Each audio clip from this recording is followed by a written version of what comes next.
Well, there's quite a big story today. Dunk.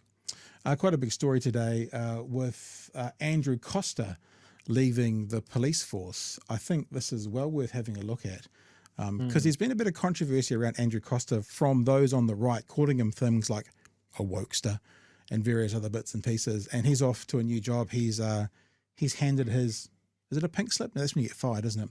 He's handed his resignation letter in. The country's top cop, Andrew Costa, is preparing for a new challenge. After a controversial tenure during which he's been labelled woke and smarmy, he's off to lead the new Social Investment Agency. Political editor Mikey Sherman has more. After nearly 28 years with police and almost 5 as Commissioner, Andrew Costa is hanging up his hat. My role has been very much defined by COVID. I started 3 days into the first COVID lockdown. Etched in his legacy, the controversial Parliament protest. If you're in a tent, get out of there! The proudest day of my career was the day that we cleared the grounds of Parliament. That's interesting, eh? The proudest day. I'm not saying it shouldn't be, but I like my proudest day of broadcasting, I've got 2 of them. One was when I was on air when 9/11 happened, and I stayed on and worked with the breakfast show. And the other one was around the earthquakes. I was on air when the first earthquake happened as well. And it's sometimes, and I remember talking to Simon Barnett, one of his favourite days of broadcasting was the day Princess Diana died. It's amazing how in those tough times you come out of them with sort of your reactions, your proudest reactions, so to speak. And I wonder if it's a bit the same for him. I find it interesting when they say, controversial police commissioner or whatever, and then only mention negative statements. Mm. Why not mention if it's controversial, why not show the both sides of what people say about this dude? I mean, when it comes to the parliamentary occupation, I think, huge, very challenging operation to clear Parliament grounds. But when I think of that occupation, I think of that short period of time where police had cleared the initial occupation really early on and then let people back in. Yeah. So, again, there were mistakes made. Something like this had never happened. I guess the only comparable operation that police had to something like that with mass public disorder is something like the Springbok tours of many, many decades ago. So, it's a very different beast.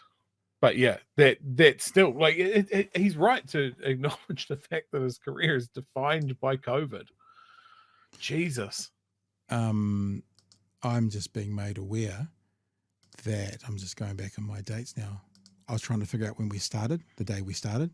We started the show the week that occupation finished. I'm remembering now because I'm remembering I could have live streamed with the Friday and I didn't do it. And I always thought that would have been a good thing to do. And that was on the 2nd of March. So I'm now in the 2nd of March. That means 2nd of March was there. Oh, really? I thought that all wrapped up on a Friday. So we must have started on the 28th of February 2022. That would have been the first show, 28th of Feb 2022. First actual show that we were doing. Me and Chewy did some little tests on the way. So that's when we started. End of February 2022 was when this started. And that's been 500 episodes till here. Anyway, it's not about us all the time, Chewy. We'll keep going. Our people did an outstanding job, and it was a great day to be a New Zealand police officer. Police moved in before dawn, but protesters put up a major fight. There was fire, chaos, pepper spray, punches and pavers thrown. They didn't handle it at all, and Costa must take the shoulder of blame for that, for the protest. Do you know what I thought when I watched this? This is what I thought. I'm just going to check something here. Yeah. Notice what's in his ear. They're the cheap ones. Take that. They're the cheap ones. Not even the latest model. No, because these are pros here. Pros are much, much shorter on the ear. Yeah. So you've got better earbuds than Brian Tamaki. I'm not even saying that. I'm not even saying that. I'm just saying a man who flaunts his wealth so much is on camera with the cheap Apple buds on. I just thought it was interesting. He wants to wear his gold and roll around on his bikes and stuff. Why the hell he's got that in his ear whilst being on camera, Lord only knows, but they're the cheap ones. It's got the cheap ones noticed his foundation. Yeah, it's very good. Test. Looking back, the Commissioner says while he may have done some things differently, he stands by his decisions. Police certainly had to deal with the huge polarisation that COVID caused in our communities, and to some extent we still see the effects of that now. There are a lot of hurt people in this country because Costa did not do the job he's supposed to do. He also put me in jail. Appointed in 2020, Costa represented a liberal choice, drawing criticism from then opposition parties. He wants to be nuanced, he wants to be woke. The police commissioner yesterday gave this frankly smarmy. The Prime Minister today... So funny, eh? When people make accusations, often they're telling on themselves. Old Seymour there, smarmy. Could there be a person who's more smarmy? Honest held belief, and I can back it up. Casting aside the criticism. No, he's done a really good job. You might want to belittle it with those sort of questions, but the point is... Well, I'm not Simon Bridges, if you have noticed.